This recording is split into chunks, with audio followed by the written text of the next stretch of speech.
台中市的消防第一届来实行着活人电击的救护。这个34岁青年到球馆去拍羽毛球，突然间昏倒，无呼吸心跳。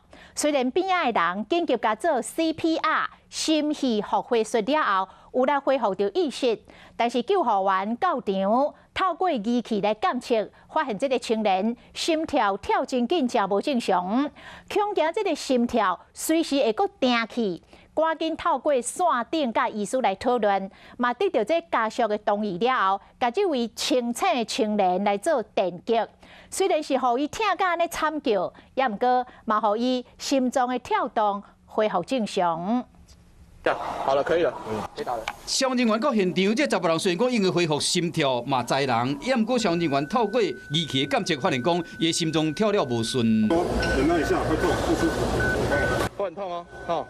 或者讲，若无随处理，这18人的心脏有可能随时会阁停去。消防人员伫线顶甲医生讨论了后呢，取得家属的同意，决定要阁加电一摆。臀部，好，很痛，没错，很好，现在你做得很好。有跟他询问状况，他就说对，很痛。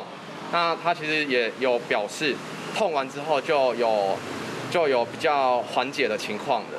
这一个电话，这个查甫人听一个哀一声，不过伊的心脏嘛恢复正常啊。这是全台中市头一摆实施电活人的。一开始，这查甫人拍羽毛球的时呢，昏去，心脏嘛有停去。虽然有热心的民众甲急救恢复精神，不过医生讲，当时救护人员有回报，这查甫人的心跳无正常。一个不稳定的心律不整，对，那我们就把这个资料上传给医疗指导医师。这个心跳还是相当不稳定。所以他的血压其实才只有60几而已，加上我看了心电图的判断，如果我们没有马上再做电击，那这个患者很有可能随即心跳又停止。医生解释讲，虽然这查甫人术后无什么问题，不过电活人依然有一定的危险性，所以讲袂贸然就去做。